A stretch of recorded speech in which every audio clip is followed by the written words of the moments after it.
Welcome into the Ringerverse. God damn. Well, okay. This is, of course, the Ringers Nexus podcast feed for all things fandom. We are Steve, the architect, Ahlman, the builder and tinker of things. Jomi, the explainer at Adeniran. You've got questions, he's got answers. Old man Van, he of the receding resurgent hairline. Co-baby Chuck, 24 karat clothes. Together we are known as the Midnight Boys. Follow socials, Insta, Twitter, Facebook, TikTok. Save Jomi's job. Jomi? We need to have a recurring bit for social. I love that. We give Van various caffeinated drinks and just see like how you react because your cold brew video's gone crazy. Yeah. People are loving it. I saw you drink the cold brew on Higher Learning. Now, are you a cold brew guy? No, it wasn't cold brew. Oh, it wasn't? I'll Okay. never touch cold brew again. It's not cold brew because when I went over there, this is what happened. Mm-hmm. When I went over there, because I'm doing a 12 to 6 fast. Yes. I gotta lose 30 pounds, right? Okay. So I'm doing a 12 to 6 fast. So 12 to 6. So I can't have the mochas anymore because it breaks fast, right? Mhm. Cool, it's Right. fine, whatever. I go over there and I say, hey, just give me black coffee, but give it to me iced. Yes. And the guy goes, cold brew? And I'm like, yeah. Yeah. Uh-huh. Because I don't, and when you say cold brew is stronger, Yes. I'm thinking that you mean it's stronger in taste. Yeah. I already know this is not gonna taste good, Mm-hmm. so I'm not tripping. Yeah. So I drink the cold brew and I sit down and I start feeling like a flutterness, Yeah. like in my chest. Like not even my heart fluttering. It's not that my heart was fluttering. I feel like a well of anxiety. And you guys are talking, and I'm like, yo, man, I'm not feeling good. Yeah. And I'm trying to move around, but I don't want to disrupt the cameras and all of that stuff. And then after a while, like I had to just be like, yo, I'm not feeling well. It was too much. I'm not a coffee drinker like that. I literally only drink coffee when it's time to get ready for the podcast. So give me a little extra boost. And so I wasn't ready for how strong it was going to be. When he said cold brew, I didn't know what that was. I thought it was cold coffee, just regular. Mhm. And see, it's my mistake because I said, oh, cold brew stronger. Like they brew it cold, so it's stronger.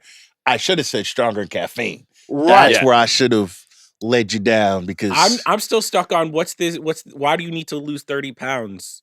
It's time to, there's, This is a summer thing? Lock-in so protocols it's initiated. not a summer thing. It's a couple of things. One is like, obviously a whole health thing. You're getting 45. You want to get, but another thing is it's time to get back on the basketball court. Ooh. Okay. Bing, bang, bing. You know what I mean? So it's time to get back on the basketball take court. Luca with you.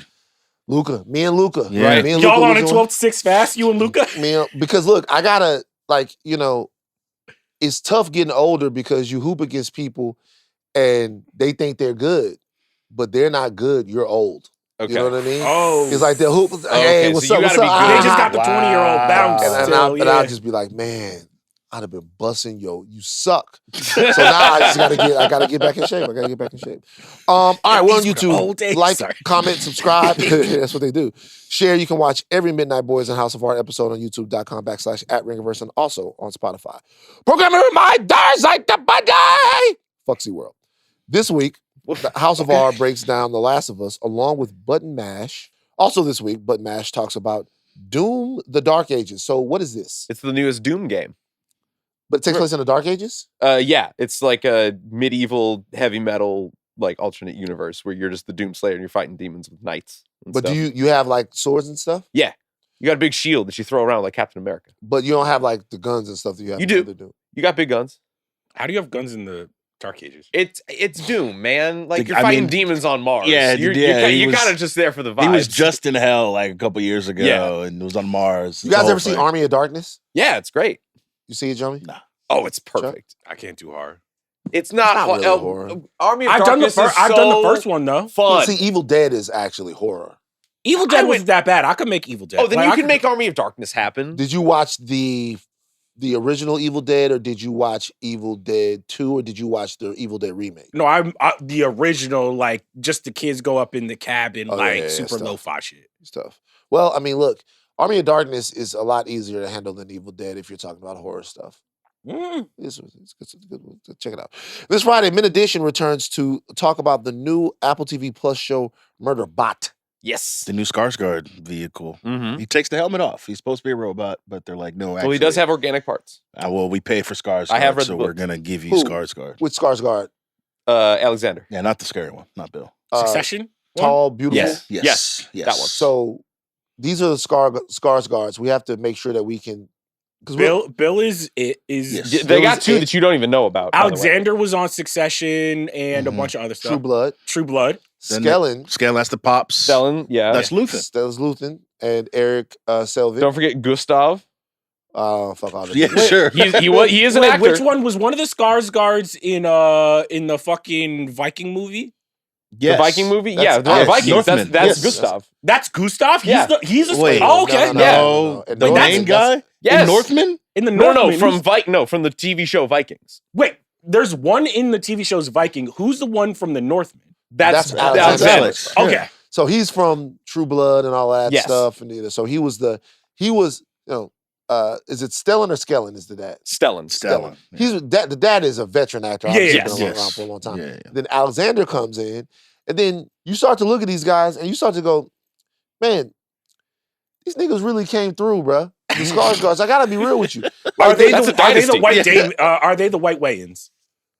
Could be, maybe. They don't write It's a enough. lot of Wayans. Correct. White, a lot of white Wayans. Ball family for acting? Like he brought all of his kids up? Perhaps. And they also got the same height as the Ball family. Them niggas is big. Yeah. Yeah. They're like, you know You what think I'm saying? Gustav's going to release a track that's going to take over the world? I hope so. Gustav is definitely the Leangelo. Everybody. That's not a diss. That's not a diss. No, That's not a Leangelo is diss. doing his thing. Wait, then gotta who hit. would fucking Alexander be? Alexander is Lonzo. Really? Yeah. He's the most successful. I Really? feel like though. Well, then he's gotta be injured like LaMelo crazy, then. though. But I Yeah. put him. I gotta put him.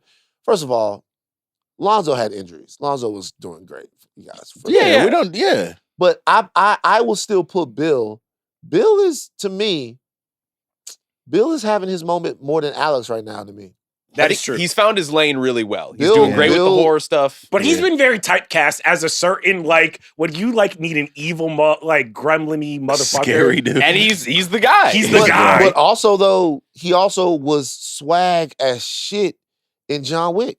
Yes. But he was still evil. He was evil, but he was the man. Yeah. He was That's great. the best dressed cinema character. Oh, bro. Those suits were Ever. like at least $100,000 a pop. He had them things on. Do you bro. think actors get pissed when their typecast is just the worst people alive in every single role? Like Jesse Plemons is at that point where it's any single time you need a psychopath in a role, they're like, Jesse, what you doing? It's I think not only do I think they do, I know they do. Yeah. Because I've talked to them before, and it was talk to people. It's like, hey man, if you have any roles coming up where I play a dad that really believes in his kid, Yeah. I'm taking care of dogs. Can I save the rec center one time? yeah, they definitely do. But then it's weird because it's the same thing in the inverse.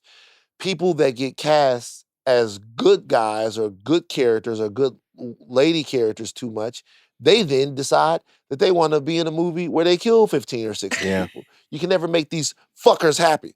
Okay, but on today's show, we give you our instant reactions to the latest episode of Last of Us. Wow. Okay. Last of Us spoiler warning here.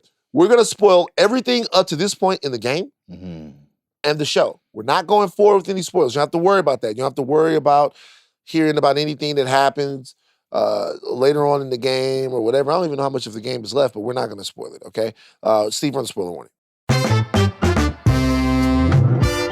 We're getting ready to talk about The Last of Us. You're listening to a reaction podcast. The spoilers are coming. A lot happened this episode. You have to know about it before we talk about it. The only person that can help you out with that is Chuck, Midnight Manifest. Chuck, take it away. All right, this is your Midnight Manifest for Last of Us, Episode 6, directed by Neil Druckmann, written by Druckmann, Haley Druckmann. Gross, and Craig Mazin. It's a flashback episode galore. We begin with the teenage Joel, who has to defend Tommy from their abusive cop father. Joel Sr. reveals to his son how his dad beat him and hopes that when Joel has kids of his own, that he'll do better. The rest of the episode fills in the gaps of Joel and Ellie's relationship before the start of Season 2. We see the lengths Joel goes to during the apocalypse to celebrate Ellie's 16th, 17th, and 19th birthdays. He makes his adopted daughter a guitar, takes her to an abandoned museum to become an astronaut, and always make sure to secure a cake. With each progressive year, though, Ellie becomes more rebellious and curious about the truth of what happened with the Fireflies. When Joel walks in on Ellie smoking a doobie, getting a tattoo, and getting it on with a lady friend, their relationship is further severed. The last straw happens when Joel and Ellie find a bitten Eugene in the woods. Eugene asks to say goodbye to Gail. Ellie makes Joel promise he won't kill him before they get back to Jackson. But Joel goes back on his word and kills Eugene, maintaining the strict rules Jackson upholds about the infected. We flash forward to Joel's last night alive on New Year's Eve, where he finally reveals to Ellie that he killed the Fireflies to save her, thus dooming humanity and robbing Ellie of her desire for her life to matter by making a huge sacrifice. Joel says he would do it all again because he loves her, and in an echo of what his father told him, Joel instructs Ellie to do better as a parent. Ellie says she doesn't know if she can forgive Joel, but he's willing to try, and that has been your Midnight Manifest for the penultimate episode of Last of Us Season 2. Gut reactions, Van, after this very emotional episode and Joel reunion? So I was wondering how the Eugene storyline would be reconciled. First of all, is Eugene in the games? No, he is mentioned as a character that you do not meet on screen and was not like at all involved to this degree. He dies, but like not of a gunshot wound. Yeah, he dies of natural causes. Yeah. So I was wondering how the Eugene thing would be reconciled in the game. In the show. I was wondering how that thread, which they left obviously unpulled early on, and it seems like we've come so far, should I say, in the show since then, right? We've left Jackson. We're now on a totally different trajectory in the show. Doesn't seem like it has anything to do with things that were left unsaid in Jackson or things that were hanging over the clouding, looming over the town of Jackson in their interactions. But coming back to it, it has made, it did what a great penultimate does to me. This is the Eugene story, and that being the actual source of the animus between Joel and Ellie, to me, made all of the past episodes a little wholer. Yeah. It deepens the sense of despair that Ellie has with what happened to Joel. They go back to the scene when Ellie and Dina first kiss. It makes that scene a little bit deeper. I think I understand a little bit more the emotional weight of the show, and I went back and watched earlier episodes, and they were better. I understood them a little bit more. The Eugene stuff was fantastic. It was phenomenal. Orienting this episode around Ellie at, I think, 16, 17, or 18, or 17, 18, 16, 19. 17, 19, and then I think it was like 20. Yeah. Right. Like, that all worked because it showed how the more information, should I say, she gets about her world, the further it pushes her and Joel apart, which is what happens to parents and children, right? Yeah. You know more, you understand more, you get more information, you start to synthesize this information in your own way, and it pushes you further from the set of ethics that your parents have given you. All of that worked, but the stakes here are just so much bigger. The stakes are so much larger because it's life and death, because there's very little joy that you get in the sense of the way that we experience joy, because you have to be looking over your shoulder at every turn. There's no comfort. But I really, really enjoyed the episode, but particularly seeing Joel not just flashbacks to bring the character back to us, but using Joel to deepen the story and parts of the story that we had already seen. It was an incredibly risky, but an incredibly, to me, astute narrative choice. Yeah, I wouldn't say lesser shows, but I think typically when you think about the past of TV, usually this penultimate episode would have been stretched throughout the season, where you would have, like, you think of Lost or you think of like Arrow or those type of shows where you're constantly getting flashbacks. And I think this show did like the very risky gambit of like, we're going to make you wait like an entire season to get a bunch of story that I do think like deepened my understanding of the world, but also kind of my understanding of where Ellie is at, because I think Bella Ramsey did a great job just in terms of, I'm like, oh, okay, so like, take the game out of it. Like, Ellie's a child. And we're seeing Ellie at 16 and 17. I'm like, oh, like, of course she's like petulant and annoying. And I think that this is a choice that the creators made where it's just like, all right, to make it a little bit more grounded and realistic. Even at 20, Ellie, to your point, I think you've been saying this all season. This is like someone going off to college. She's still like, thinks she's invincible, still like angry and hormonal. I was like, oh, okay, so we're doing the teenage version of the story. And I just think this episode was so good, not because they brought back Pedro Pascal, but because I do really think in the most beautiful way, they finally kind of gave me a North Star for everything emotionally. Like, I think I could like intellectualize some things that were happening on screen, but after watching this episode, I was like, okay, now like I can understand it. And I can feel it. And I think the Eugene plotline, especially of being like that last straw of being like, this is what you do. You make unilateral decisions. You're the judge, jury, and executioner. And then you lie your way through it or you break promises. I think that that's something that we've kind of known or has been kind of like spoken around on the edges. But seeing it, I was like, okay, this snaps the second season back into focus for me. Let's start with Eugene real quick. First of all, I'm like, Joey Pants. Joey Legend. Pants, man. Love Joey Pants. Joey Pants shows up. I watched the episode a couple of times, specifically because of the Eugene thing. And I'm trying to understand or really distill my own thoughts on it. Wait, can I start here? Before Yeah. we get into the, like, do you think that Joel made the wrong decision? Like, obviously he made the wrong decision in lying to Ellie, but there was a part of me where it's just like, on a fundamental level, I do agree with how Joel handled it, where it's just like, this is kind of a rule that has been set by this society where it's just like if you break it once, if you let Eugene say goodbye to Gail, then do you do it the next time it happens? Do you do it the next time it happens? And I like understood why he was kind of just like, hey, yo, the rule is the rule. Sorry, no emotions in this. It was when he lied to Eugene and Gail and Ellie about it, where I was just like, no, this is the problem. You just are like making decisions and then you can't stand on them. Joel's a coward. Yeah. And that's what makes him human because, you know, he can kill and he's so capable and he's all of that stuff. It's cool. But what Ellie was calling Joel out for, to me, is his cowardice. Because if you're going to kill him, then kill the guy, accept the criticism, give him his fate right there in front of Ellie. The throwing the stones and hiding your hands, that's the thing about like parenting though. Like you get to know your parents after a while and you start begging for the actual truth of the world from them. Yeah. You start saying, hey, I have the internet. I have I can watch the news. I can get all of this stuff. There's no need for you to sugarcoat or lie to me about the world anymore. And when your parents no longer have to do that to you, that's when they're actually starting to respect you as adults. There's part of that going on with Ellie, but then there's also a part of her where she just is wondering if this guy's just a fucking liar. If he's actually, because remember, special forces, you got to go into a place and you have to make the mission right, even if the mission's not right. When you go into a place and you're clearing a room and you're doing all of this stuff, like you're fighting.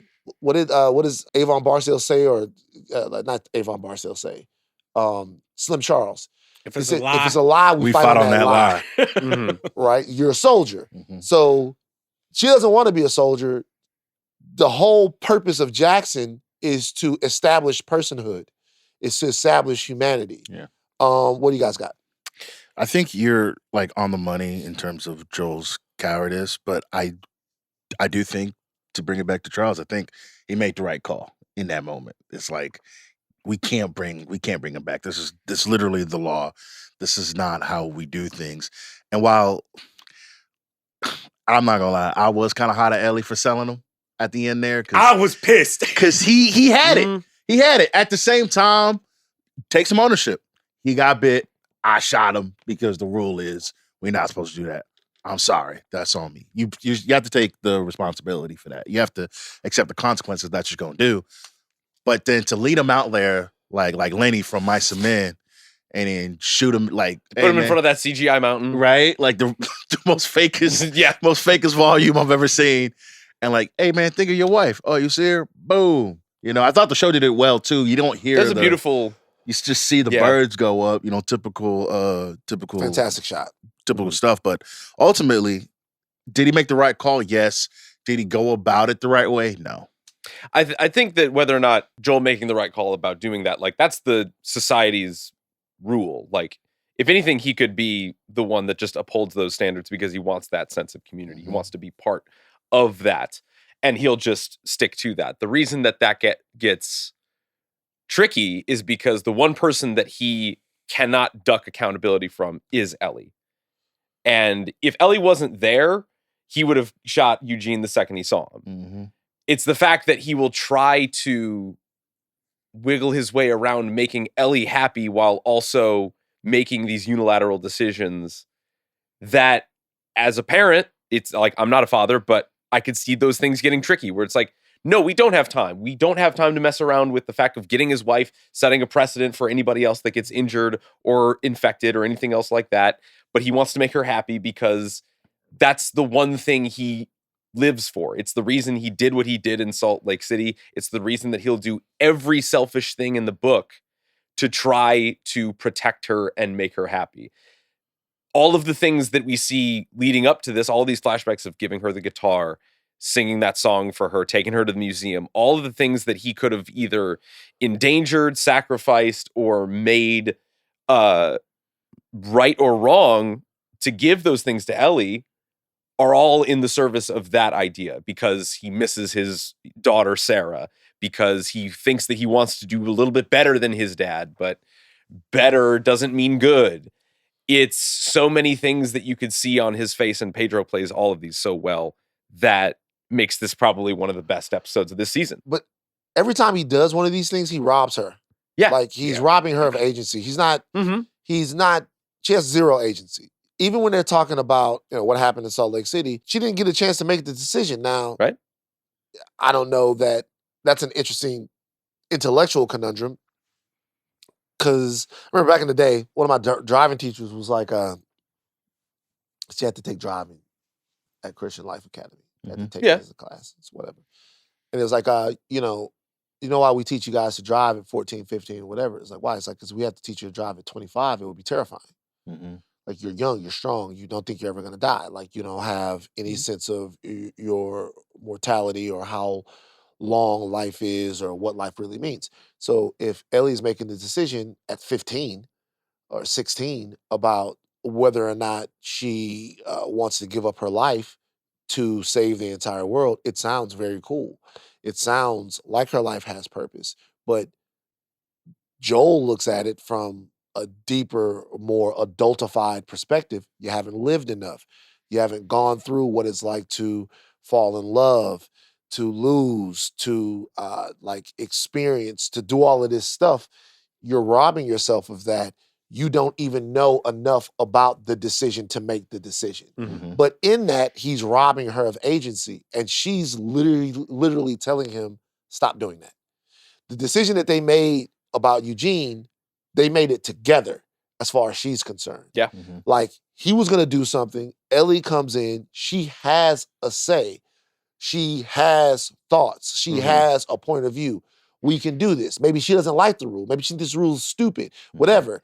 And he babies her. He says, he does what you do to kids. He says, yeah, okay, we're going to go get some ice cream. And then you get home and you go, we're going to get it tomorrow, right? Yeah. When she's standing right there, she's actually asserting herself as an adult person, saying, no, that's not what happened. I'm not your daughter, I'm your partner. Right. We said we were going to do this. He lied, he killed your husband.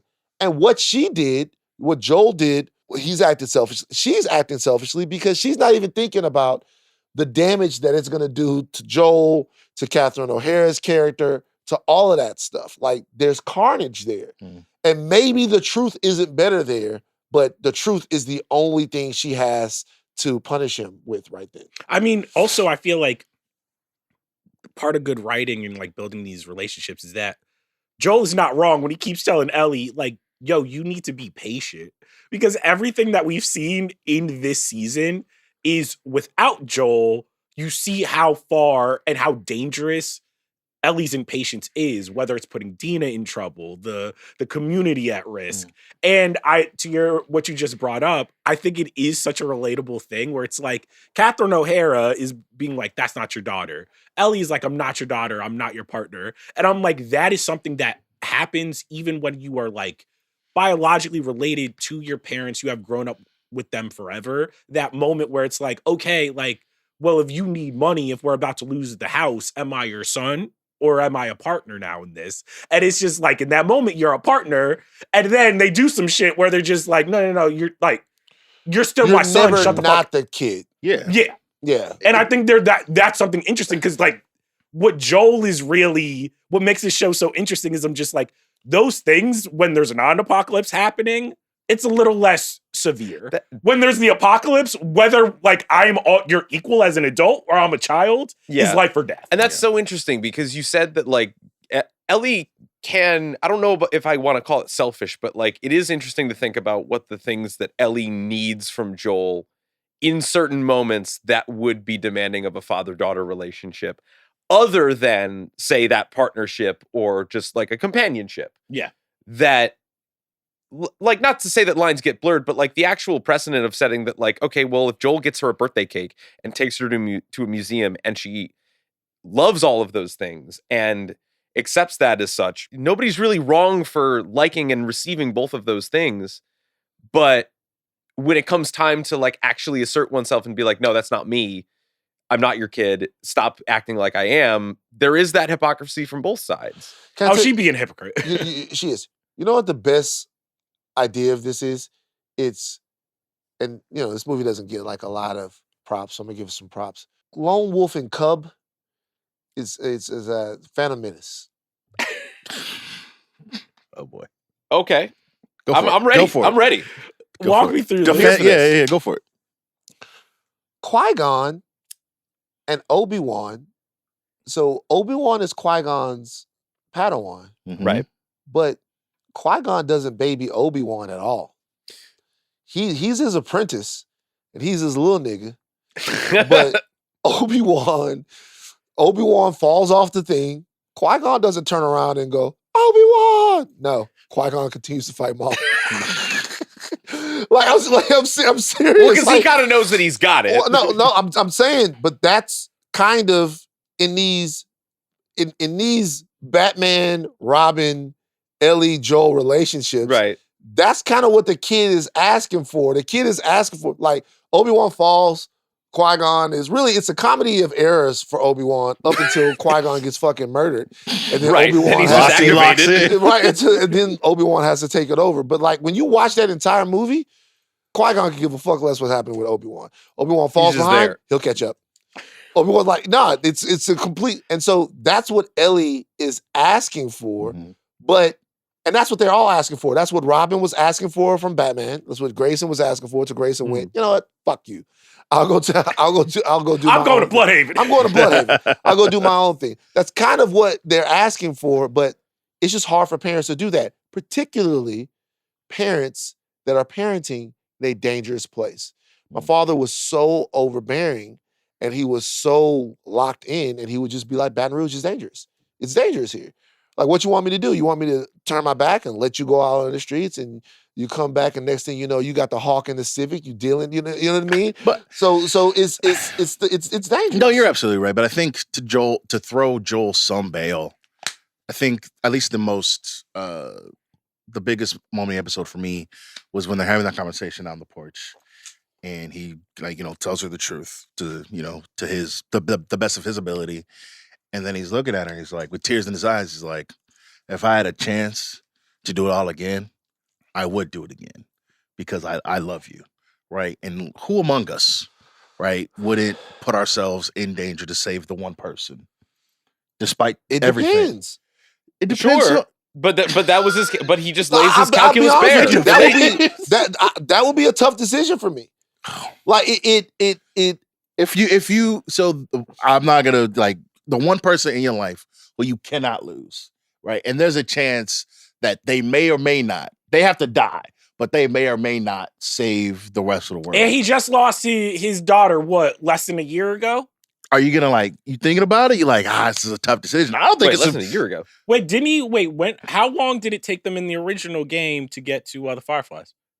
Oh, to get to the Fireflies? Oh, yeah. But no, Joel loses his daughter, and then it's 25 years go by before he meets it's a long Ellie. time. Oh! Yeah, it's a long time. Shit. Yeah. See? Yeah. Then actually, Ellie might have to. Yeah, Joe. Ellie's got to go now? Because it's 25 years? I mean, look. I agree. Grieving makes you do some shit, but you still grieving after 25 years. But I'm like, hey, yo, I only knew you for a year and change, Ellie. That's what I'm saying. It's like... You're one thing if you guys I'm flip-flopping. I am. He's not flip-flopping. He's got Right. more information Right, to yeah, make a more context. informed Look, decision. if you guys are asking me right now, like Bozeman, right? I raised Bozeman from a puppy. Mhm. Right. Like Bozeman was a little baby puppy, like a little dog, like this big. Mhm. And like I sat there with Bozeman the entire time and we watched TV and it's like, hey, I'll look at Bozeman and we imprinted. If I was to adopt a new dog, and it was 1 year, and they said that this dog had an antidote in it that could save. That might. Well, so now that's my confusion. Was Joel under the impression that this absolutely was going to work? Because from last season, I was under the impression that it might. No, not. it's definitely a who well, knows. look, if that's the case, then it changes the entire calculus. But if let's do this. Let's say I'm killing your new dog. I'm sorry. You gotta. If we know it's gonna work, yeah. If we know it's gonna work, if we know that the new pup that I just got, I love this pup for a year. Love this pup, and the pup has some type of thing that's gonna cure cancer. There's gonna be so many people that's gonna be cured of cancer. Yeah. Come on, the pup. We're gonna take him to the beach, take him to the mountains. And then Take do him him like the Eugene? CGI mountains. And then for the CGI, and then take him to the clinic. So look, but the more important thing in all of this though was that Joel was not honest about it. He wasn't not. honest about the thing, and then he killed innocent people. a lot of innocent people. A lot of innocent 17 people. of them, Right. including Abby's father. So he killed innocent people. So the reality is all of that it makes sense from our purview because we're watching this, we're watching the show, but he's selfish. Like, Here's the thing. And she says as I much. have to, yo, Abby, I got to apologize. More information. I don't I'm not condone familiar the with your behavior, game. but I understand it. That's a good TV show because watching this, I was like, yeah, I could see how Abby was like, I'm about to get this in blood. Just, Jomi, remember how Joel looks when Ellie tells the psychiatrist that he actually killed Eugene? Bro. Yeah. Joel is fucking shocked. Yeah. Uh-huh. Really well played by Pedro Pascal. Everyone there but Joel he cannot believe that she has. He looks at Gail, and Gail is like, he slaps him. It's like, nah, we're not doing this. You're sure, but I feel, and maybe I guess I'm playing an away game right now, but I understand. Maybe I don't condone the behavior, but I understand when you love something that much, and you cannot, under any circumstances, seem to let it go. Maybe that is a detriment. Maybe that is a problem that Joel has. But I just feel like, again, you would kill your new dog for the cure for cancer. I don't think I could do that. The act isn't the problem. It's the lying about it and the lack of accountability from him. Yeah. That's the actual problem. No, the act of killing 20 people. No. I thought we were talking about Eugene. Oh, Eugene. You had to kill Eugene, right? I mean, maybe you did. Maybe you didn't. No, So but you can I did. ask You didn't. You didn't. But I think also the worst thing is it's like the first episode.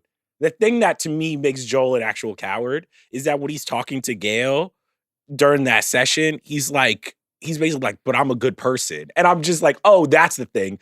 You want to kill people. You want to be the judge, jury, and executioner, but you also want to be a good person. You want to be seen. Like the thing that he wants from Ellie is for her to see him as this righteous man who's always willing to do whatever he has to for the people he loves. And I'm just like, hey, yo, if you kill 20 people, you can't be acting like you a saint. Like there's no amount of guitars or astronaut fucking museum visits that you can take me on where I'm gonna be like, I'm gonna look at you the same way. I'm sorry. Well, but that's the thing that Ellie's like, that's the olive branch that in the end Ellie is willing to give him, because when she finally gets the truth out of him, that's him being like, I'm ready to see you as like the person that I can trust and be accountable to. Yeah.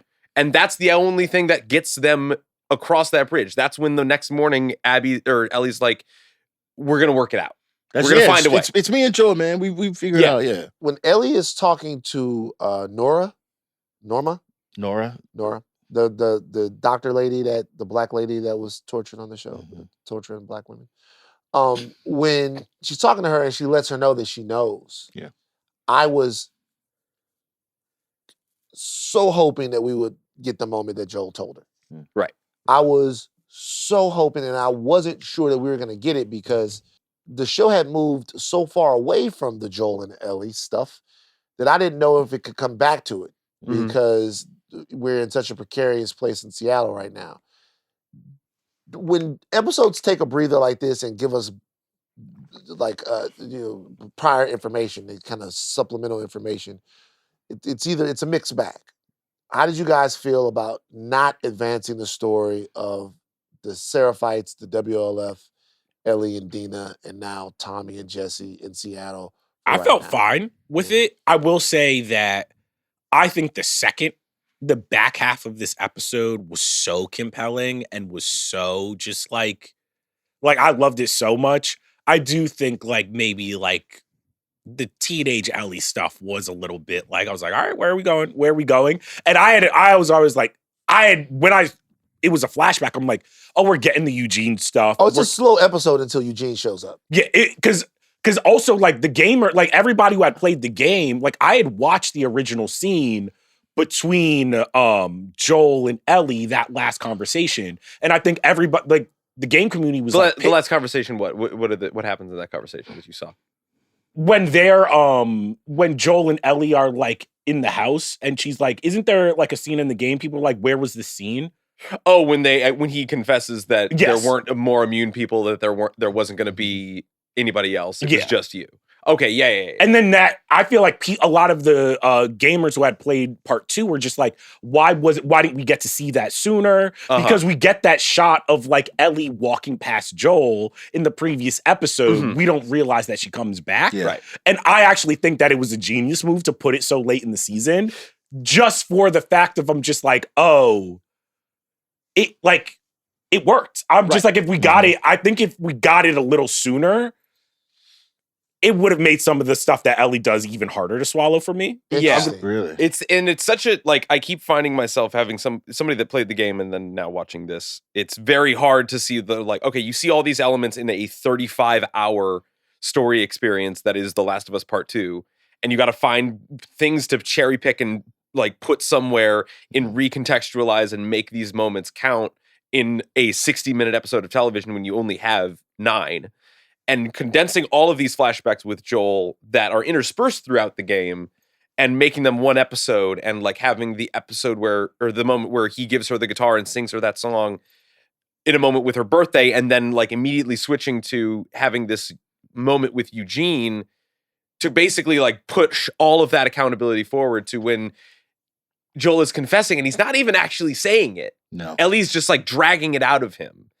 It's kind of, to me, more compelling because in that scene that you saw in the game, it's kind of just like this stilted back and forth, which like also is true to life. Like it's not really this, but like when you see Pedro just like kind of like crying and nodding in shame about what he's done, and Ellie's just like getting it right. He's like, you killed those people. Like I was the cure and all these things. That works. I think it was brilliant. I mean, Pedro's acting was on another level. Oh, absolutely. I mean, they do. To your point, they do the same thing in the game where there's flashbacks. Everything happens with Abby, and then you find out later while playing the game that Abby did know that, or Ellie did know what Joel did in the hospital before she went to Seattle. Right. The whole to thing. know that Abby's origin of her dad dying is like a twist that comes in like not even halfway through the game, way late. Yeah, way late. Is like kind of brave of them to do this at the forefront and then go forward with this. But I thought the whole episode was compelling because it shows just how far apart they've gotten, like from coming into Jackson. They've been there 2 months. It was all copacetic. And then obviously the teenage stuff starts happening. Mhm. You know, you want to get a tattoo, you want to smoke weed, you want to hook up with somebody in your room. Who among us? Right? Who among us? But just them like coming apart, like actually watching them, seeing them coming apart every year for her birthday, I thought was interesting in the sense of when we meet them in the beginning of season 2, it's like, what happened? Like, how did they go from, all right, they're leaving Salt Lake. She's like, you want to tell me the trip all happened? He's like, no. She's like, bet.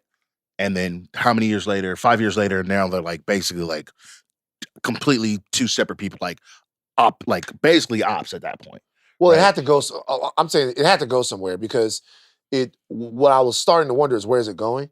Because if it would have been a whole episode and the episode wouldn't have had any actual dire emotional stakes, if there wouldn't have been an inflection point there, like the Eugene thing, that I could have been like, okay, this is the breaking point between these two people, like something grandiose and dramatic and weighty and significant. Just revisiting Jackson and like watching like the angst between Joel and Ellie for an entire episode. I was just kind of wondering like where are we going? Like what's happening? Like all of this stuff that like them going to dinosaur, the astronauts, all of that stuff like that, that's all awesome. But I know that they love each other. I know. And I think the episode from a narrative standpoint had to remind us about the bond that they had to get us to the point to where we're probably going to have a bang 'em up finale where we're going to have to re-examine why Ellie is where she is and why she's doing the things that she's doing. And so we needed to have our memory jogged as to just how deep the emotional ties were between these two people and how they got frayed and how not just Joel's death, but the point of their relationship that they were at Joel's death is part of the reason why she's doing what she's doing, because they weren't all the way good, and she probably feels some guilt about that. She probably feels like she owes it to Joel for the time that they were a little chilly to go out there and do this now, because she feels some guilt about time lost with him. So all of that stuff is something that the episode had to do, but I don't think that it was going to do it just for a watcher like me by like showing her birthday 3 different years and just like giving us a rehash on all of that. I needed to see like exactly what the source of their disagreement was. Also is I want to go deeper into one of the birthdays. Was Joel being a little phobie? I was like, damn, Joel. Definitely, it felt a little phobie. I mean, but you got to. I mean, it was so. He walks in a room and he hears them like somebody else is in there. He does the parent thing where he knocks but doesn't wait for you to say yes. I never got that as a parent. I'm like, put some clothes on. Y'all got 5 seconds. Like, give him some more. Like, give him some down. 5, 4, 3, 2, 1. It's literally, I'm knocking, as a respect, but because I'm your father, I have the authority to just open the door anyway, right? Opens the door and he sees what he sees. He's like, yo, hey, what's going on? Experimenting with girls? I was like, yo, bro, calmate. But then when, like, wait, she's 17, by the way. That was... And then Kat's like, I'm 19. That look that Pedro Pascal gave her, that was some of the craziest acting I've ever seen. He looked at her crazy, like in his eyes. I and know his you didn't just say that. Excuse me? I was laughing, bro. That was so funny. Let's talk about this for the Gen Z millennial age sex warlocks. You're talking to me. And yeah, let's talk about it. Warlocks. Well, not warlocks, watchdogs that you guys are. Let's talk about it because we've had a lot of conversations in here about what's appropriate age-wise. Jomi says that a 33-year-old can't date a 23-year-old. Say it's weird. It's tough. It's weird. It's tough. Is weird. But weird. here, what I like about apocalypse shows is like I feel like Walking Dead did it best because who was old girl dating the ancient ass man? She's like, this is apocalypse. This is the love of my life. Y'all remember who I'm talking about? Nah. It was a Fuck, because it was like there was one woman who dates like the super old guy. Like he has like white hair. He had the fucking What show is camper. this? Walking Dead. Wait, she did that for the love of the game? Am I totally misremembering the Walking know Dead? what you're talking Bruh, She let me was tell you like he something. was like 80 and she was like in her like late 20s. Let me tell you something, bro. There's been so much Walking Dead. yeah. No, At this that's point- Days of Our Lives. At this point, I remember the third grade better than I remember so much stuff that's happened on The Walking Dead. yeah, I only remember- it's long. like The Walking Dead. First of all, did y'all know that there's a Walking Dead channel? yeah. There's a Walking Dead That's not just AMC? channel. No. I just saw a commercial where they going to New York. Like Negan is going to New York now or some shit. There's What? Yeah. It's There's like Negan- 5 spinoffs, dude. Bruh, I there's know a- Fear the Walking Dead, but after that, no. There's Fear City of Dead the Walking City. Dead, Dead City, Nah. Strippers of the Walking Dead. Strippers of the Walking Dead. Shout out Robert Kirkman, Walking man. Dead Chicago. O Block. Like it's like they got so much different Walking Dead. But I'm literally going through the channels, and there's a Walking Dead channel that all they show is the Walking Dead. And it was an older episode of The Walking Dead with remember the cute Latina lady with the hat? She had the hat. I don't even not. remember. No. I Anyway, don't. so I'm watching it, and it takes me at least 20 minutes to realize I seen this shit already. I don't remember The Walking Dead because it's been so It's a much very long time. Walking Dead that's happened. But now that you Jesus. brought up Walking Dead O Block, I've always wondered why they don't do this in movies. You know what makes zombies like even scarier? Like if they could just like use firearms. Like let's say like you had like a blicky yeah. on you when you turn into a zombie. Wow. Can you like still pick it up and go blah blah blah? Well, we don't have Well- a chance then. We don't it's like the stalkers. Like we don't have a chance. If the zombies being dumb is just like not being able to invite vampires into your house. Mm. Because or vampires not being able to just come in your house. Because if the vampires could just come into your house, the question is, why are there any humans left? Yeah. Yeah. Because the vampires are gonna come in, it's at night while we're asleep, they're gonna bite our necks. Yeah. And before you know, that we're all gonna be vampires. So we have to they have to have some rules. If the zombies could actually like use guns, it's over. Or like they could just like hoop. Like they're just like, Yeah. I still got it. Hooping zombies? That's why Van's losing 30 pounds. Yeah, like so I could be a zombie and out there hooping. Back to the age gap the age discourse. gap discourse. Right. So, Can't Jomi, get- I'm gonna give you Okay. different ages, and you tell Oh, me oh, whether no. or not it's okay. Right. I don't right. love this. Okay, you tell Okay. me. I'm gonna give you ages, Got and it. you tell Wait, me. can we whether or do? not- Does he have to say yes or no, or could we go red, yellow, green light? red, yellow, green light? I'm gonna Red, give you yellow, different green light. ages. You tell me red, yellow. 1917.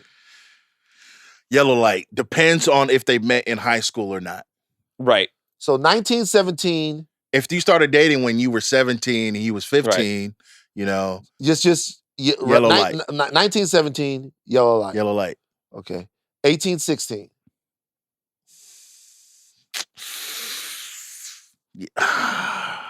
Red light.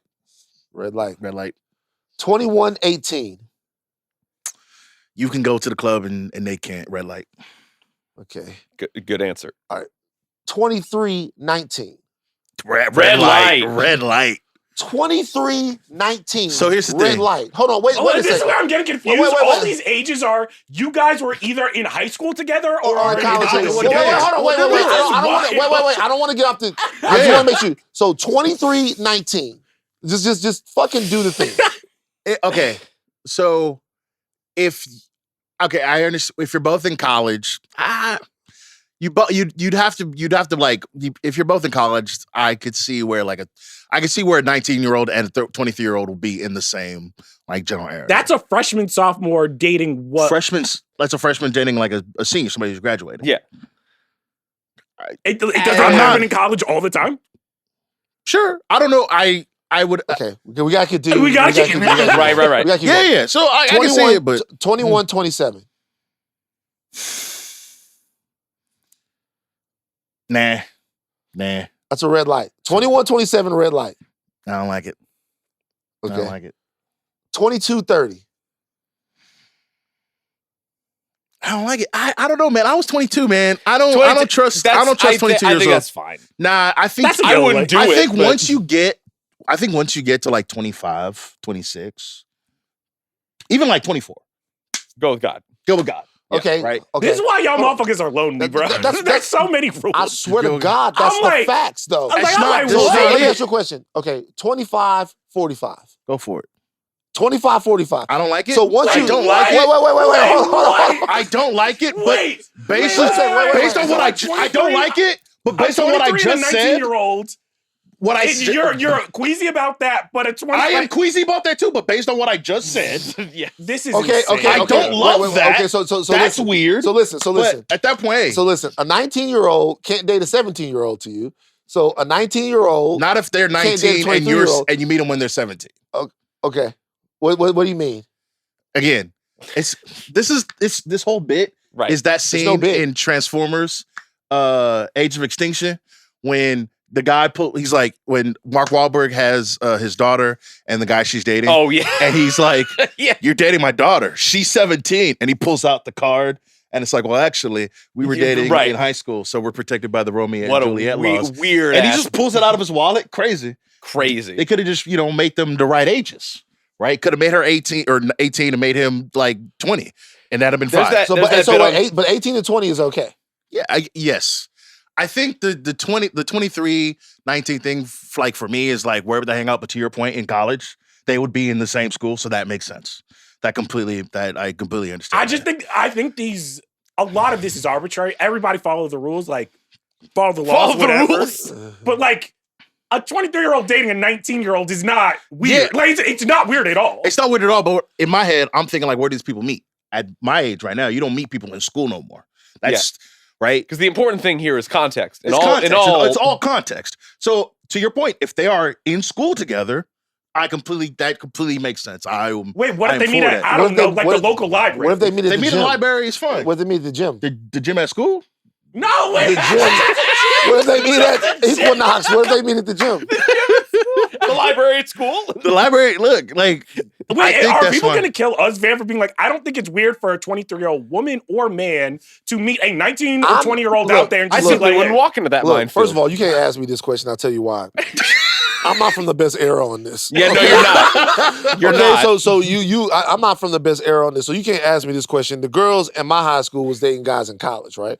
And we used to be like, man, get these niggas off campus, man. Y'all get so like it's back, Yikes. right? So, but what I'm saying is, and look, even the 80s, in all these movies in the 80s, like all these girls in high school that had college boyfriends or whatever, like whatever. Mhm. So I'm wondering what the new rules are, because it does get to a point of ridiculousness. Yeah.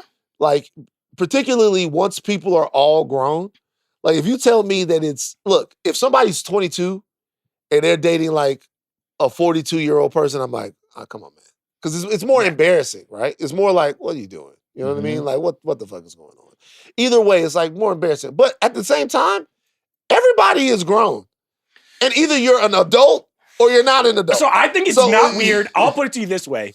I think it's weird if you're one of those motherfuckers. There's a lot around my school where it's like you've gone off to college Yeah. and you still hanging around the high school. I'm like, you freaky ass nigga, get the fuck We away. used to say that to them guys anyway, like get off our campus. Yeah, Yeah. But I think there's a difference when it's like, to what you're saying is like, let's say you were dating a junior, but you're a senior, Mhm. and you're a freshman in college, you see your senior in high school. To me, that's not Mhm. weird, because Yeah. you're just like, oh, we're 1 year apart. All right, I'm glad that we could have this conversation specifically for a breakout.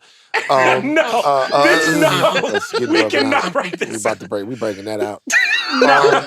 That's for you. That's just for you. I'll put it up. Like, yeah, like, Great. Back to the show. Midnight Derailment. Back to the show. Okay. Can I Go I for love it. this episode. Can I say one part that I was just like, y'all can't help yourself on the pluck? the astronaut shit when the music started, when the shit started playing, and she's in the rocket ship. That I'm was like, cute. I was like, It's like a nice little imagination thing that, little kid, she's having like a little moment. Where did he get that tape from? That's my question. Where did I you don't get like know. archival footage, audio he said it was very hard to find. So. of the Apollo 15 You know what? takeoff? Like It might have been in the museum somewhere. You know what I was wondering? I bet he had to clear that museum out before. yeah, Oh, Probably. Yeah, Yeah, so definitely. I bet when she was asking, how'd you find this place? How long did it take? I bet he literally He's going out there. he was going out there like clearing that Well, museum because he out. greased the wheels for the thing to work. Right. Yeah. Like he exploring it, clearing that museum out to bring her. So really, when you look at it, he probably put his life on the line to make her happy Yeah. to do that. So he probably found a bunch of stuff or found his way around and all of that stuff while he was doing that. I mean, I also think the true to life part of this episode that I loved is that by seeing Joel Sr. and how much terror and abuse that he put his kids through, I did think it was like when the show's talking about these cycles of abuse and violence, it's like you're seeing Joel who he's risking his life for his child, but also there's that thing where it's like, well, I didn't treat you like my father. I'm not hitting you. I'm not physically abusing you, but he is robbing her of her agency. He is like at every single point, like saying like, oh, you're not old enough for this. You can't see this. Be like, and I was like, oh, that's such an interesting thing where it's just like, we're seeing Joel be a good father in terms of like the lengths he will go to give his daughter experiences, but also how like he still has those shades of like, oh, you have blind spots because of how you were raised. And now we see Ellie on the same type of trajectory. And overprotectiveness because he did lose his other daughter. Yes. Yeah. I was so confused about what that first part was about when he started going. Like, shout out Tony Dalton, man. It's out there getting Tony those Dalton's checks doing great. between Born Again and this. That was, obviously, like, we know that Joel's a protector. Like, that's what he's been, the entire show. So, like, what was this exchange trying to tell us? And I didn't get it until Tony was like, I wanted to be just a little bit better than my dad. And then I hope you can be a little bit better than me. And it all came together. And I was like, That's tough. That's tough. Last thing before we get to nerd news, because we got a couple of trailers to talk about. I think the obvious question is that people are going to have, this is a really great episode. Mhm. If it's the best episode of the past 2 or 3 episodes, is that because Joel is in it? And I think that a lot of people are going to be asking the question, as good as this was and as good as this is the show just fundamentally better with Joel in the show?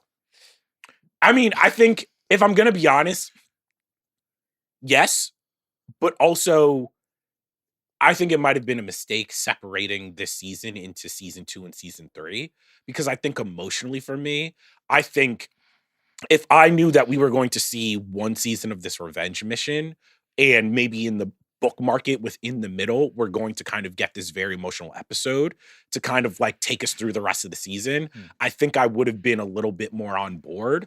But to know we only have one more episode left, we're going to have to wait. And then we're going to have to come back and like Joel is really, really gone. I don't know if the show, and maybe they'll do it in the finale, I don't know if they have fully cemented their world without Joel and the characters there. This episode almost more so felt like, all right, this is our real swan song for the other version of this show.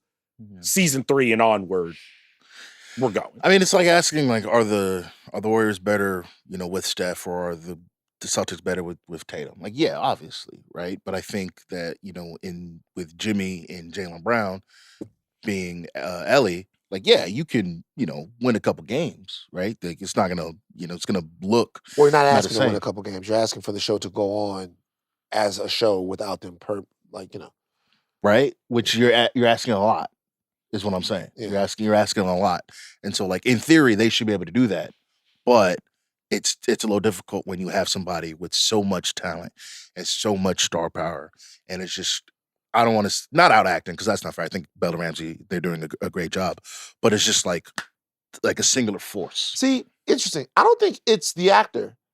I think it's the character. Yeah. Like, so I don't think it's Pedro Pascal is great and he's fantastic as Joel. I think it's the dynamic. I think the world. And look, I'm not saying they're not going to be able to do it. I'm just going to say they haven't done it yet, right? I think the world is oriented around these two characters, and the world makes more sense when they're together. It as far as how we know it right now, like it makes a lot more sense. It seems a little bit more grounded. So I don't know that it's necessarily even Pedro Pascal. It's the character itself, and not just that character, but both characters together. Like that's when that's the show. And what they have to do now, and we'll see if they can, and the game was able to do it, right? Because what they have to do now is show that the new version of the show can be the show. Yeah. And I think it's safe to say that, like, you know, Last of Us 2 and season 2 has been like a lot more of a bummer by comparison. Yeah, but so was the game, though. Yeah, so is the game, 1,000%. Yeah. I worry that, like, not only like bad faith interpretations of this, but like the great energy that can come from an episode like this only feels like propulsive to get us to a finale or get us to a point of emotional resonance when one other thing happens in a finale. And I'm afraid that if that is coming at the expense of a season 3 that we don't know what might happen, that's going to get cut short. And I understand what you're saying. Sorry. I definitely think that the character of Joel being absent from the show does not hurt the show. I think that they do need to be I think we can be a tiny bit better as far as where we point Ellie after an episode like this to really propel these things. I understand that the use of Joel here is used to propel her forward in how she's feeling right now. And as she's coming back to Jesse and Dina in that theater, where they're going to go from there. I think that's going to be very compelling, but I'm worried that we might not reach as high as we do in this episode when it comes to a finale. Interesting. Chuck? Hey, you know, I was zoning out. I don't have anything to say. I mean, I didn't either. And I talked for like 30 seconds. That's what I'm talking about. I was just like, that's what the fuck. yeah, I'm fucking. Yeah. It's gonna be great, guys. Yeah. I mean, I think like a big question, like, is this the last we see of Pedro Pascal in this show? Could be. Yeah, could be. Probably. Right. And so now, maybe when you talk about like another season, how do we watch another season knowing like there's none of that, none of that back and forth, none of that connection? I'm here for the Abby versus Ellie matchup meetup. I'm here for it. I'm here for it. I'm really interested to see what the finale brings and gives. But I'm here for the Abby versus Ellie, like the Dead Bowl. Yeah, I'm like that. That is so interesting to me. It almost makes me want to play the Last of Us game to see how it comes across in the game. You know what I mean? I would be fascinated to know what you think of game versions of the characters. I would want to see you play the second one. The first one's kind of bar for bar in the first season of the show. But it's so like when you play the first game, it's so like sunshine and rainbows compared to the second game. The first game, like, obviously is very grimy, very tough. But with Joel and Ellie, like that connection, you know, you have some bright moments there. Yeah. In-game Abby can be a real asshole. Dog. In the second game, it is dark. It is dreary. It is, as soon as Joel dies, the game just completely changes and you just like bummed out for like 30 hours. I want to ask you a question.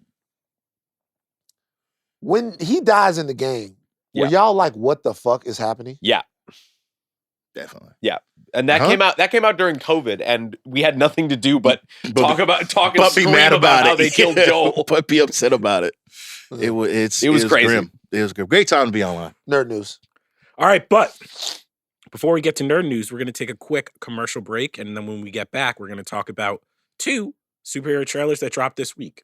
All right, guys, we are back with nerd news. We have 2 trailers, Ironheart coming to Disney Plus in June, and we also got full-length trailer for this new Superman. Let's start with Superman Van.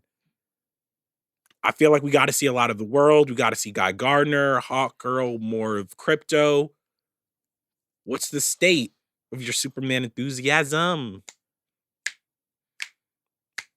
I'm concerned. Oh. Same. Same. I'm concerned. Same. Why are you concerned, Van? Okay, so the trailer looks good. Cool. I'm excited for the movie. Yes. I'm excited for the movie. You said that 4 times. I'm wondering about the take on Superman. Ooh. Okay. Okay. Interessante. Let's go. Guy Gardner stuff, cool. Superman's conversation with Lois Lane is odd. How so? The performance. Oh? I saw a lot of people. Here's the thing. Maybe it makes sense in the movie. I thought some of the acting was a little wonky. A lot of people seem to be enjoying that scene though. Okay, that's fine. Look, so first of all, let me what was it about the scene before you continue that you were like a little bit like, was it narrative? Was it acting? Was it a little bit of both? It was the fact that, and look, I feel like a lot of these things are going to be answered in the movie. First of all, there's a lot happening in this movie, guys. Yes. Yep. There is a lot happening in this movie. And I guess I would like a Superman movie where too much happens more than where not enough happens, because I think we've gotten some sparse Superman movies. Like Superman Returns, where you're like, where it's like, you know, we get it. We love Superman and he's an iconic character. We could watch, but like it's just there wasn't enough pop there. Yeah. So I'm here for that. I'm good for that. But I found the trailer to be a little disorienting. And when I'm sitting down watching them talk, there was a couple of things. Number one, she already knew that he was Superman. And at first I'm like, wow, okay, cool. And then I'm like, whoa, well, what does that mean? Well, and then the way that he's talking as if he literally doesn't understand the stakes of Supermaning yet. In that scene, she's explaining to him the ramifications of so many things that I feel like I'm not used to seeing a Superman at that particular point in his Supermaning. That he could get career. like rage baited by Lois? Well, and I think that's interesting. And maybe that's like, I have to be honest with you. I know people are going to be pissed off. I'm just not quite sold yet. So here's the thing. I think I think that this movie is probably going to get me and it's probably going to be good, but that full trailer didn't really do very much for me. I'm excited about the movie, but there's something off. Like So, I don't know what to say. and I was talking to Isaiah about this like a couple days ago, but I think what this movie really is just like a complete 180 on the Superman we've gotten in the last like 10 maybe years. it's that. Yeah, It is 100% like, all right, so what did they do? Let's just do the opposite of that. The movie is bright. The characters are alive. Him and that like conversation, him and Lois, they don't really have that conversation in Man of Steel or Batman vs Superman. Yeah, but they have a lot of energy behind both of them. It's not that, but my thing is, they're trying to have, I think in that particular scene, to your point, have Lois explain like, yo, it's kind of bigger than just you. There's like geopolitical ramifications to your actions. Like when you act, you're not, you think you're acting on behalf of yourself, but you're acting on behalf of. and he's a little flippant. And yes, Which I guess works in the terms. I'm just not used to seeing Superman like that. Like so loss naive. of composure, Superman? Well, not even a loss of composure. I'm just not used. So, I watched this trailer a bunch of times, and I'm thinking to myself, is this the performance or is this an accurate depiction of where the character is supposed to be? And then and so that it makes a lot of sense if they're coming at it from that purview of this is kind of a Superman who maybe doesn't understand where he fits in the world and how he's supposed to act in the world. That's what it is, yeah. If that's what it is, then I'm getting it. But at first I was like, whoa, it's interesting. And it is literally what people have been asking for, which is a new take completely new on Superman. But I was like, Did it feel a little bit like he was Superboy? And what I mean by that is it's like, for years, just in the comics, in movies and TV, when Lois finally realizes that Clark is Superman, that usually comes in a point at the story where he's mature, Super confident. super confident, he knows what it is. Where it's now they're splitting the difference, where it seems that they're dating, there's some type of romantic thing between them. She knows that he's Superman, but he's still young enough and early enough in his career where, to your point, he doesn't know the full extent of what he means or what it means for Superman to stop a war or to do X, Y, Z, and that like the government is going to be pissed. And I'm like, wait, so is this like, there were Smallville elements to this, but there were like late stage Superman. It's new. And I was just like, okay, this is just a lot. Yeah. I mean, that's been my take from the beginning, though, in regards to like just Guy Gardner, Hot Girl, Mr. Terrific. There's a lot of people in this movie. There's a lot of things happening. And for a story that was always pitched to us is we're getting Superman back to the basics, baby. We're stripping him down. We're making it like a Superman. We're bringing Superman back to the forefront. Like, cool. There's a lot of other people in this movie. And I don't know if anybody can balance it, it's James Gunn, but at the same time, I'm still like, yo, man, there's a lot of... You got a lot of lovable losers in here. There's a lot going on, is all I'm saying. It looks like there's a lot happening. Right. I think I could see that concern. I'm more intrigued by that because I like the idea of, like, again, things that are familiar to us going slightly askew and seeing where, like, if Lois is able to, like, provoke him, like, say, we don't know what the end of that interview actually is. That actually might be something that scene is 12 minutes long. I know. I'm just letting you, like, I'm just... You seen the movie, you know? No. He said that. That scene is 12 minutes long. Mm-hmm. So there's got to be it's got to be, like, just a really super important part of the movie. Yeah. And so I watched the trailer. So you guys know I watched the trailer so many times, and I'm like, I guess you guys are making a lot of sense in the fact that this is an actual different take, not on a Superman movie, but a different take on Superman. But there's probably there's a higher degree of difficulty to that than I think a lot of people think that there is. Yeah. It's fair because you just have a guy that wants to do good, and then you have a whole complicated world around him. And that's kind of what Superman is. That's actually really well put. Yeah. But also, I think what I'm struggling with, because I'm excited for the movie, and I like a lot of elements, but it's starting to feel like maybe I'm learning too many of James Gunn's ticks, where it's just like between the kaiju, you know, I'm just like, oh, so we're kind of doing the Starro thing again. Crypto, I love seeing Crypto. I think, like, I love it. He's my favorite part of it. But no, I love it. But love can Crypto. I ask this, and without being a hater? I'm super excited to see Crypto in this movie. It's starting to feel like a crutch that so much of the marketing material, so much of the trailer, so much of everything we're seeing is like, look, there's a cute dog. And I'm like, no, I get that. Can you save some of it from the movie? I don't think Crypto's going to be in it that much. Maybe. Maybe he's not. I just, like, part of me is I'm just like, hey, yo, don't, like, jangle the keys in my face. Like, show me Superman. Like, I like Crypto. I got that. Show me Lex. Show me Superman. Show me everything else. I'm a little bit James Gunn's cute little, I have to have a cute furry friend, and everything is kind of getting a little bit like, okay, man, all right, we get it. He loves animals, man. There's another part of the trailer that for some reason, and so there were so many awesome, cool things in the trailer, man.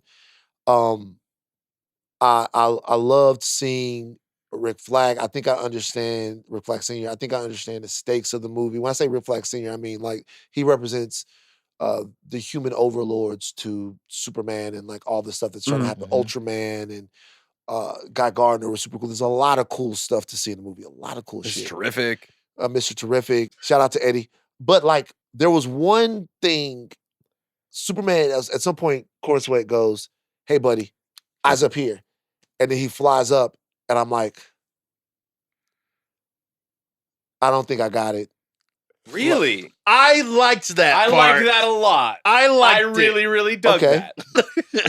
So it seems like, just say it. It seems like you're worried about Cornsweat. I'm a little bit. And this is what I was actually wondering whether, because I'm worried too, but I was like, is James Gunn doing more of the comic book thing where there is an actual difference between Clark and Superman, because I feel like in a lot of live action Superman stuff that we get, they try to say that like there's a difference, but it's a little bit more subtle. And in this, I feel like Corn Sweat, even when he's talking to Lois and he like leans forward in the chair, I'm like, oh, you're switching from Clark to Superman now. And it seems like James Gunn is like pushing the performance in that way, where there is a difference between these two. And it takes a really, like, and Corn Sweat might pull it off, but just in a trailer, to me, it's jarring. Look, I heard Voss say on New Rockstars, and he was really good about it, that is what happens. That like you hear his voice, he's Clark Miss at first. Lane. Like then he changes and he gets into a Superman thing. This is the real thing. I think that this will be, and this is old man Van territory. I think for some reason, this is the Superman with the least amount of DNA from the Donner Superman that we've gotten, right? Like it obviously Superman Returns was the Donner Superman, okay? And then even Henry Cavill's performance was which I really enjoyed Henry Cavill as Superman the more he got to stretch his legs in it. But even that was kind of a contemporary answer to the question of could there be a Donner-esque Superman in the new world, right? He was he was brooding a little bit too much, but he was very statuesque and all of that stuff. This is completely different. This is a completely different, the music might be the same, but this is actually a deconstruction of Superman on film in a real way. Like, this is pulling it all apart. The gravitas of the character is kind of gone for a humanizing of the character that I don't think I've ever seen before, at least judging by this trailer. And that's probably the thing that I'm reacting to. And it's not really a fault of the trailer of the movie. It's really the way I see Superman. And the reality is that the character had to be reinvented. Yeah, Yes. Sure. It had to be Terrible reinvented. PR. Terrible. It had to be it's tough. reinvented. So seeing kind of Superman in a world around him, it's jarring a little bit. When he's not the center Well, of it. it doesn't seem like he is. Yeah. It seems like so much of that trailer is him in peril. Yeah. But that's the part of the trailer I liked. Okay. I liked seeing like when he falls into the crater and someone has to help him up. I love that so much. I love that. That's actually when I think that is James Gunn realizing the fundamental problem that Superman has as a character is that it's not that compelling to watch or read a character who can never really get hurt. And I think James Gunn's answer to that, especially in these trailers, is to show that like physically, Superman's going to get fucked up. Mentally, he has a partner in Lois Lane that is smarter than him, ahead of him. He cannot keep up. Lex Luthor, same thing. And I'm like, I actually like that take in terms of just like we're pushing this character to show you that like, hey, he's not the Superman yet that y'all are used to. But to me, you know what I think it is? I think this movie to me is more so going to be like the Tom Holland Spider-Man movies, where I'm just like, actually, we are taking this back to like Superboy shit, where we're showing you a guy before he becomes the guy. Yeah, it's so interesting. If you remember the My Night with Superman scene from Superman the movie, like Lois can't get her shit together. Yeah. like Lois is like, she's still Lois Lane, but he flies in and the blue eyes start going, and she has questions, and every question he has an answer. Like he's telling her about this and telling her about that. It is the complete inverse of that. And I don't even know, and I think it was, the more we talk about it, the more I kind of get it. Yeah. But I think I was like, whoa. That's kind of interesting because again, you're like, Superman's your favorite hero. Yeah. It's safe to say. Well, Superman, Batman. Right. Yeah. But that was like, the first movie, like when you fall in love with superhero movies. Yeah. It feels very endemic of a time that you meet him when you're a kid, and he has these like, he's this big, larger than life thing that's like confident and like a physical embodiment of hope and like kind of like infallible. And even as much as he tries, his humanity like actually elevates him to even something bigger than humanity in a weird way. And now we see him like this, and he's struggling, and he doesn't really like have it together. And the world is kind of picking away at all of those mental acuities that he has, and it brings him back down to where he would need somebody like the Justice Society. Guy Gardner can actually like, hey kid, you're all right, or something like that. Hawkgirl could probably help him fight a kaiju, and then both with the hope of humanity. I'm kind of gaming out the movie at this point, but the idea that a Superman can be brought up by the world that believes in him to actually be that thing that you saw when you were 7, I believe that can be an awesome thing. Yeah, and look, I fear change. Yes. All right, my last thing I have to ask you, this is just like from watching the trailer, I believe this now more than ever. Is this a Bizarro movie? Because I was just like, every single time I see Ultraman and I see him in the mask, I'm like, either two things are happening, because we saw the trailer for Peacemaker where there's two of him, and I'm just like, oh, there's some multiverse shenanigans. So I'm like, either this is the Ultraman that we know that's from a different Earth, or I'm like, all right, there's still something about this movie, a twist that I'm not seeing, because I feel like every James Gunn movie has that kind of like late stage twist. And I'm just like, is he hiding Ultraman's face because that's going to be Bizarro? And to your point, thematically, what like James Gunn is going to end up saying is just like, the way for me to like show what Superman can be is literally have the opposite of him. Because I'm just like, Bizarro to me is like the James Gunn Superman villain that he would point to and be like, I can make this goofy concept into something thematically relevant. Yeah, that's relevant. Yes. Played by Henry Cavill. No, that would be awesome. That'd be hilarious. That'd be funny. I mean, he got his movie back. That'd be an interesting thought. I mean, Lex Luthor, right, is supposed to be like the villain, right? Yeah. But again, like if you got Lex Luthor and Bizarro and the Engineer, brother, whoo, that's a lot of then stuff. who's Ultraman? Like, That's are you even gonna have like for Ultraman? I'm like, shit, that's probably gonna be the person that he's punching at the end of it. I'm like, you're gonna have to explain a lot of shit about how Ultraman got here, unless you. Well, I mean, let's say also just like they do Ultraman. Like, isn't there a version of Ultraman? It's like because I'm looking it up now. Isn't there a version of Ultraman that's just a clone of Superman? No? I guess, and There you don't might show be. his face. I always thought he was just from another Earth. He was part of the crime syndicate. Yeah. Oh man, what if Ultraman come in and then like the post credit scene is Ultraman came from Matt Reeves' world, right? And then he show up and then it's Robert Pattinson And walking through the portal. Ironheart. Okay, no. Ironheart trailer. You guys, the fans are loving it. They actually are. Really? Like, yeah, the fans are. the incel racist haters.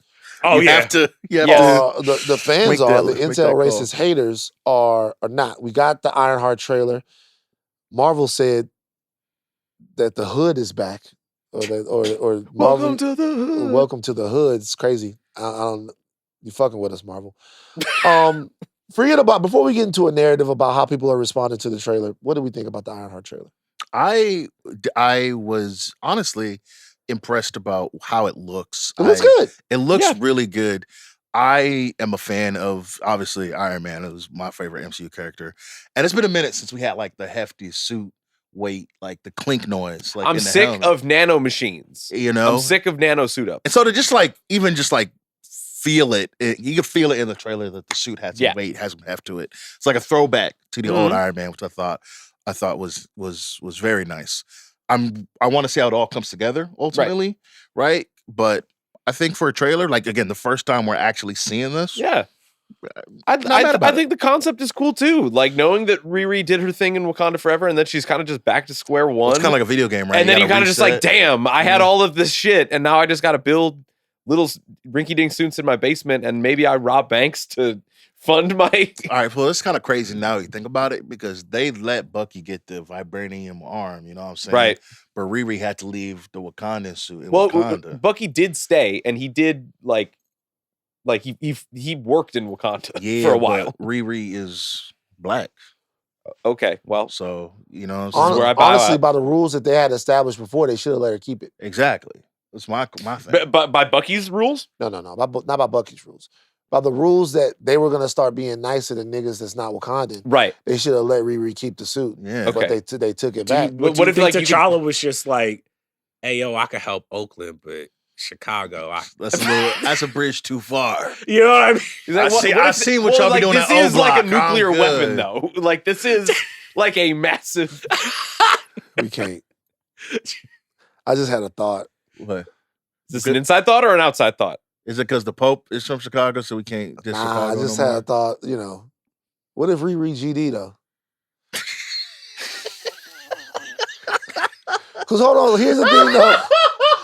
She is Chicago, right? I think she's Oh, from Chicago, man. but She's she from goes Chicago. to MIT, right? She goes Gets to MIT. Does this take place in Chicago or does it take place there?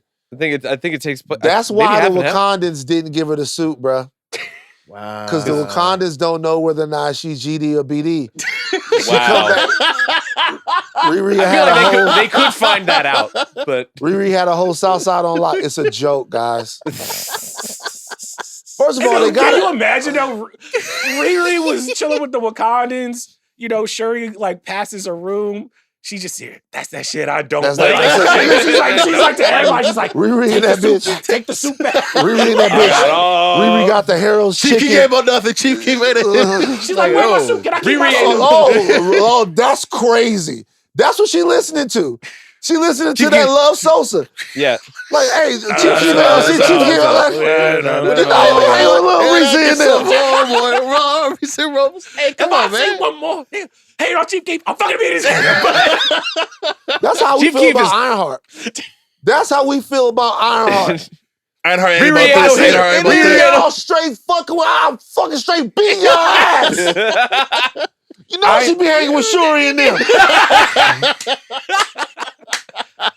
Yeah, I'm a lie. God. I'm not gonna lie, y'all. You're not Well, fucking actually, with- I am gonna lie now. You're not I am fucking with- gonna lie now. The trailer is great. Shout out Coogler. So we already know you're not fucking with it. So you might as well just say it. Hey, yo, nah, I couldn't, bro. I hope. I really here's the hope. So thing. here's 3 episodes at once. Here's the thing. That's the company to me. That's the company. First of all, you dropped that shit the same day the Superman trailer dropped. They like, hey, yo, we got 6 episodes. We just gonna So give let you me tell 3 you- off the bat. So let me be a little bit more charitable. And so this is what I'll say. I think the 3-episode drop could be looked at as a positive if you look at it in the right way. Let me tell you why. Okay.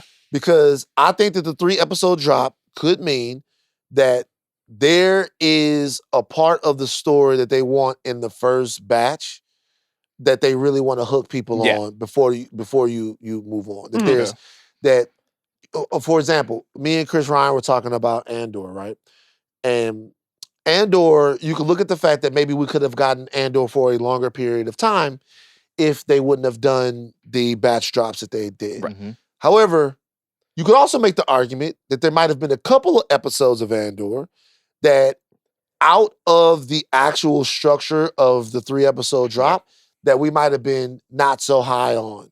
But within this framework of the entire arcs, they made a little bit more sense. Uh-huh. So maybe it's important to catch back up with Riri to get 3 episodes of the show first, and then they're moving into the episode by episodes. Because really, if they were going to batch drop them, they would have just dropped all 6 of them at the 6, same yeah. time, you know? I mean, also, like, I think I've been saying this for a while. I think with a lot of these Disney Plus shows, whether it's Moon Knight, Miss Marvel, She-Hulk, these are all stories that I think would have actually benefited from being on the big screen just because of how I think big they wanted those stories to be and how much CGI is necessary. And I just think with Ironheart, I kind of feel the same way where I'm just like, I actually would have liked to see this story where you're actually positioning Ironheart as like this is going to be this universe's answer to Iron Man. And I think that that's a harder thing to do on the small screen. And just like watching the trailer, I was just like, oh, I see the parts of this story that to me are going to feel really, really engaging. And I think everybody's doing an amazing job. There was just like a moment for me where I'm just like, Iron Man's now a movie character to me. And it was just like, I think seeing kind of like an Iron Man-esque character on Disney Plus, there was just a little bit like, ugh, like, does that make any sense? I mean, I get it. I think that really, to be honest with you, there's just a baked-in skepticism that comes with Marvel Disney Plus content now. For sure. And we're going to be in that era for the foreseeable future until some things change. I'm excited to see the show. Yeah. I thought the character worked in Wakanda Forever much better than I thought she was going to work. I think Dominic Thorne is a fantastic performer. So we're going to be watching Ironheart and giving Ironheart the full weight of the Midnight Boys chance. Capital C chance, okay? Capital C. Capital C chance. We lying? Because if we lying, that's cool. Like, I want to support. I mean, you don't have to lie. Do your thing. Why would you? You said we giving it the full press. I was just like, oh. We're gonna watch it. We're gonna No, cover it. we're not gonna lie. But I mean, people already. You don't have to lie. Lying to you, like you don't have to lie. People already know what you're gonna say. We can just guess. Right. Oh my god. That's it. That's a wrap. Before we go, thoughts on what the finale of Last of Us is going to be? I have to abstain here. Oh, there's a character that I'm worried about. That I'm really worried about. If it happens, I'm gonna be distraught. I think that there's going to be a lot to look forward to in season 3, and there's going to be I think it's going to be huge. I think it's going to be great. I think you have to have Ellie and Abby face off one more time because I don't see a situation where they don't. This season, yeah. They go to Seattle and they just gonna hang out and to not know at all what's going on with Abby. Yeah, not see Abby again in the season finale would be kind of ridiculous. I'm not gonna lie to you. And so maybe we get the dead bull, maybe not, but at the same time, like that storyline has to come at some point has to come together a little bit because they went to Seattle for what? Just to hang out? Nah, man. Yeah. That's a wrap. This week on the Ringiverse feed, this House of R is breaking down The Last of Us along with Butt Mash. Also this week, Butt Mash talks about Doom: The Dark Ages. And this Friday, Mint Edition returns to talk about the new Apple TV Plus show, Murderbot. The producers in the Salt Factory are Steve Ahlman, Alea Zanaris, Jonathan Kermah, Jomi Adeniran on socials, #NoOne under 21. It's tough. And additional production from Arjuna Ramgopal. Chuck, take us out. Vans not feeling the Superman trailer. Will the movie be good? We'll see. The Wakandans got the vibranium, and Ironheart is the GD.